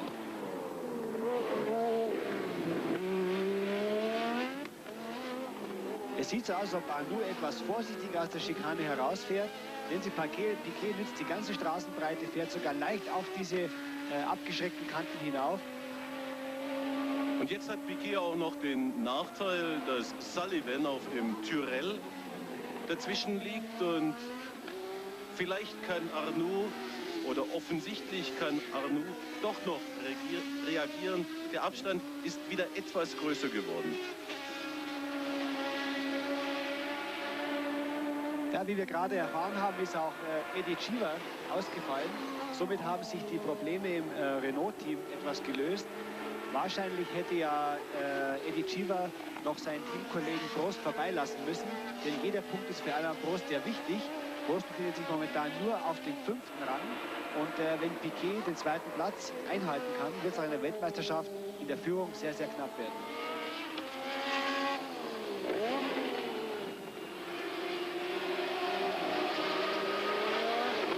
Arnoux vorn.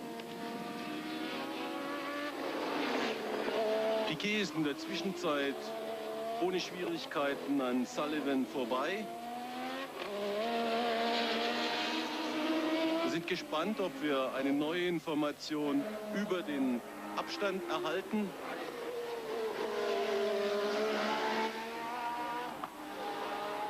In Meter sind das in etwa 300 bis 400 Meter. Der Abstand ist 6,8 Sekunden, also hat sich wieder etwas vergrößert. Ja, Arnoux hat somit reagiert.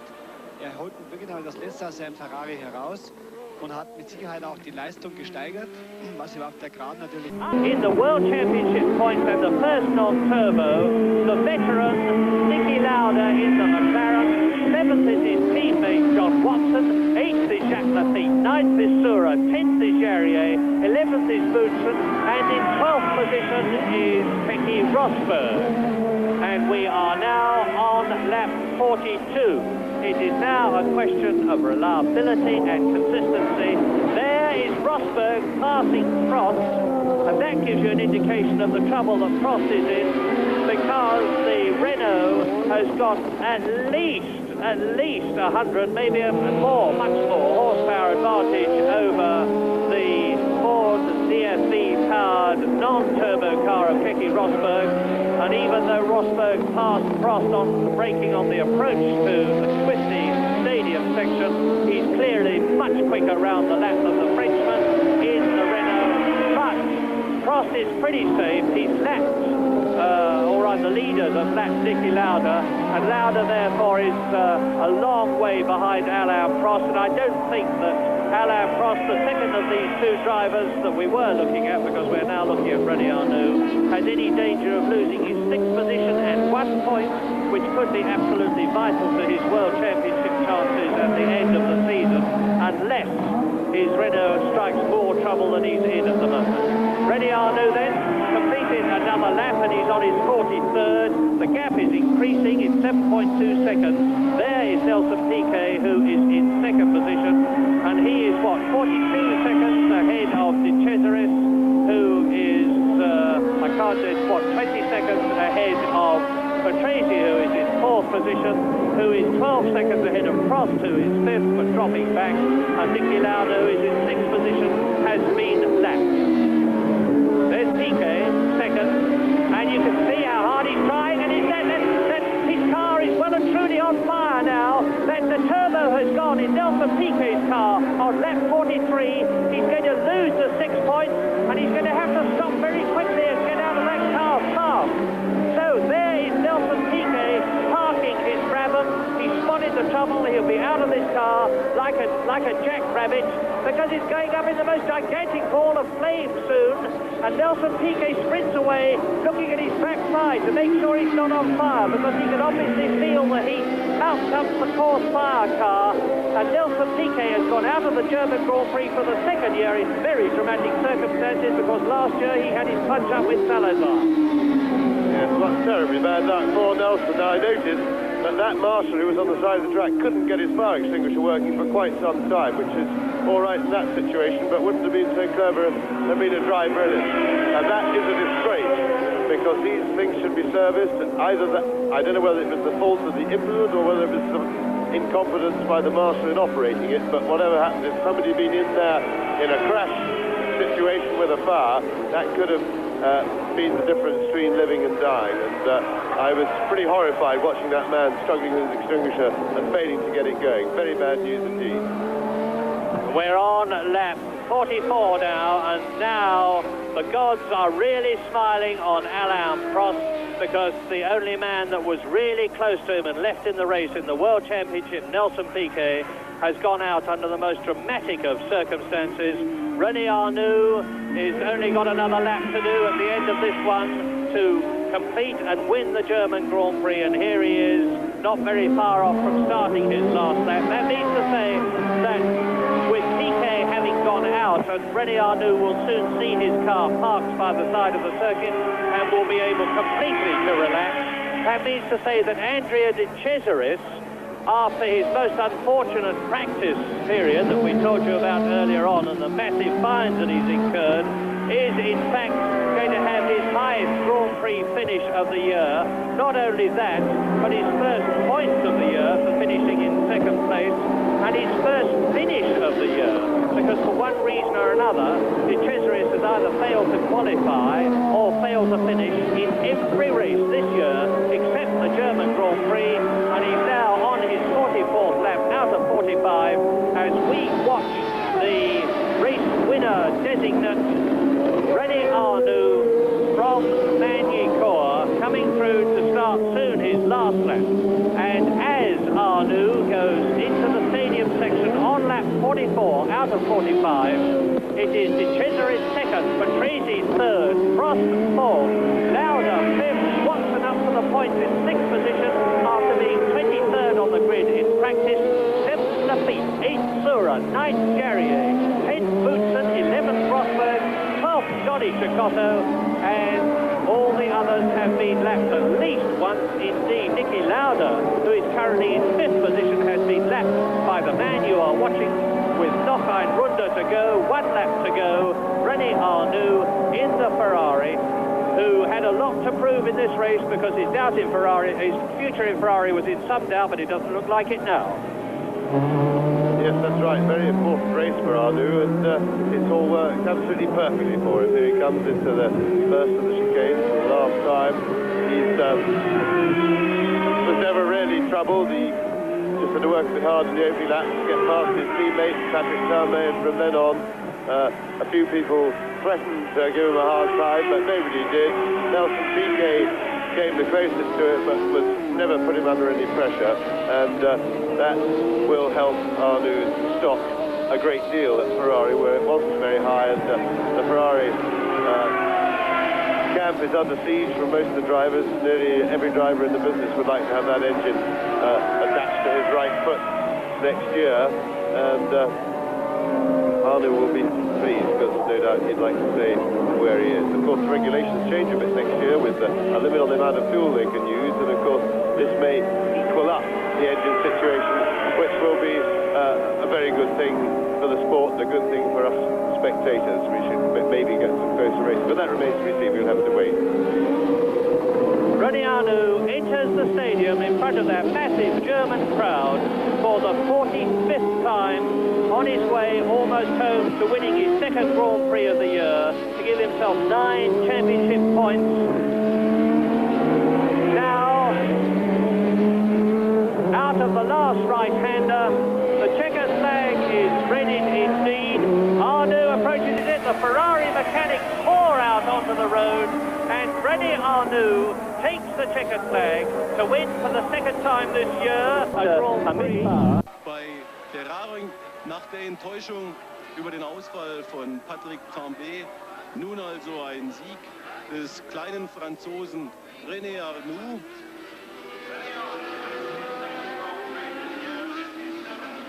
Damit hat man wahrscheinlich nicht mehr gerechnet nach der Hektik des Vormittags beim Warm-up, wo ja nicht nur Tambay, sondern auch Arnoux größere Probleme hatte, überhaupt das Rennen zu beginnen. 3 wichtige Teams waren in einer überaus schwierigen Situation, dass sie Motoren wechseln mussten, und deshalb bestanden sie auch auf der laut Reglement vorgeschriebenen Zeit, die ihnen zur Verfügung steht zwischen dem Warm-up und dem Start des Rennens.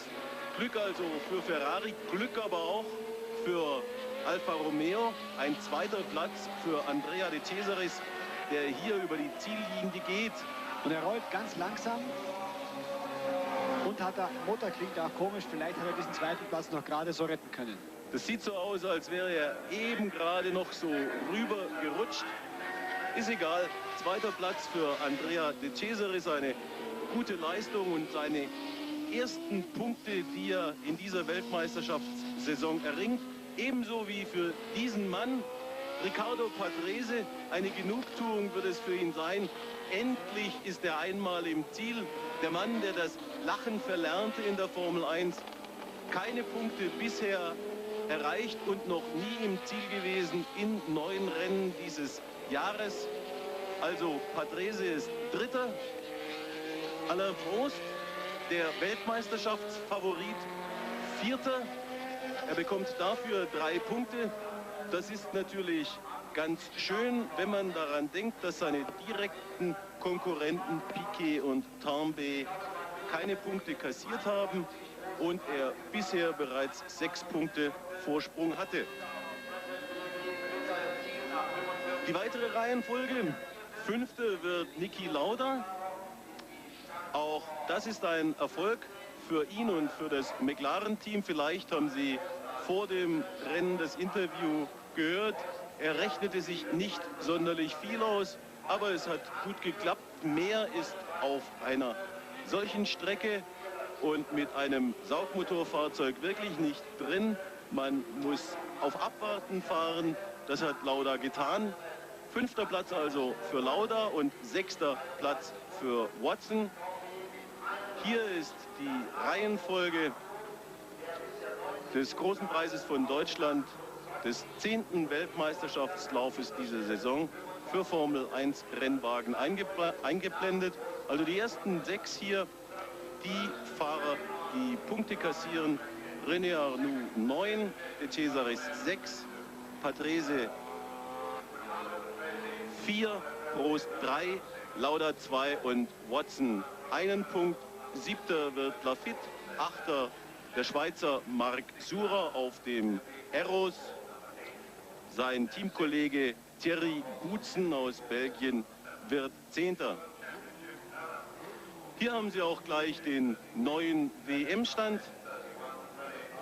Prost hat natürlich die Führung in der Weltmeisterschaft behalten, hat seinen Vorsprung vergrößern können auf nunmehr 9 Punkte vor Nelson Piquet.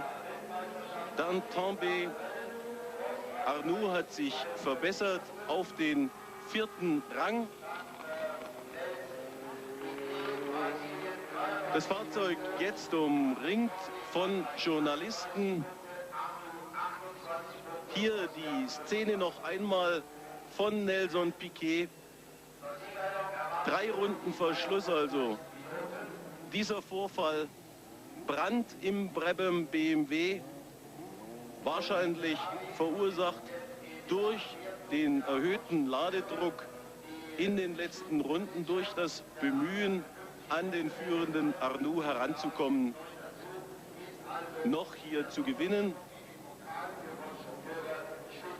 Piquet aus dem Fahrzeug und achten Sie darauf, wie schnell die Sicherheitsstaffel, die Helfer hier da sind, wie schnell gelöscht wird. Eine gute Leistung der ONS-Sicherheitsstaffel, wie man hier sieht. Piquet im Pech, die ganze Zeit auf der zweiten Position gefahren und dann keine Punkte. Hier der Sieger, René Arnoux, wird zur Siegerehrung geführt, umarmt Mauro Forghieri, den Teamchef von Ferrari. Klaus Ludwig wird sich bemühen, noch ein Interview zu führen mit René Arnoux.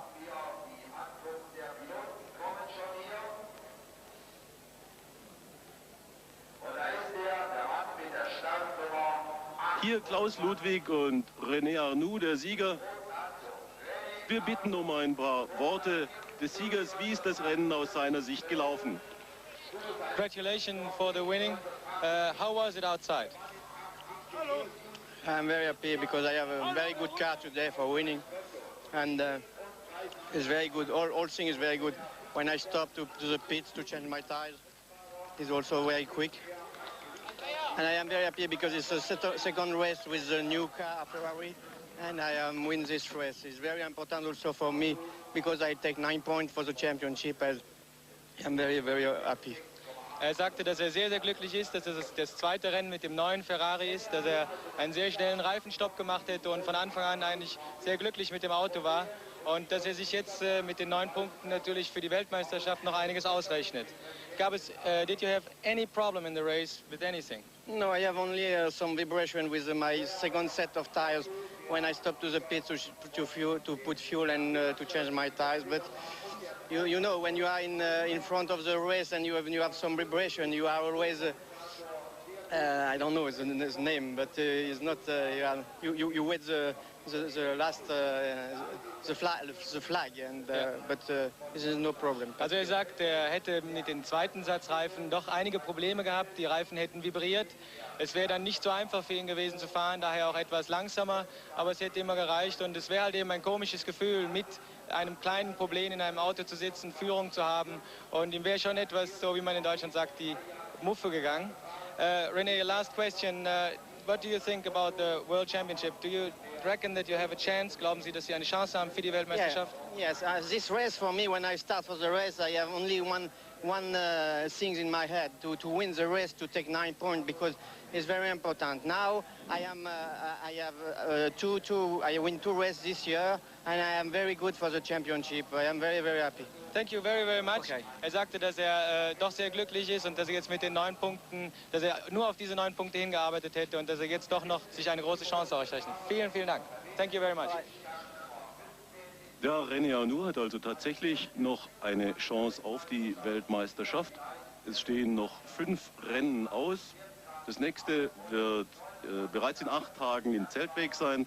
Dann kommt Zandvoort am 28. August. Dort soll ja auch der Porsche Turbo debütieren im McLaren von Lauda und Watson. Dann gibt es ein Rennen, ein Formel 1 Weltmeisterschaftslauf in Monza, Italien. Brands Hatch, der große Preis der Formel 1 für Europa, ist eingesetzt worden für die beiden ausgefallenen Rennen in Amerika. Und am 15.10. das Abschlussrennen in Südafrika. Erster also René Arnoux, zweiter Andrea De Cesaris, dritter Riccardo Patrese. Links Andrea De Cesaris, rechts Riccardo Patrese. Die Siegerehrung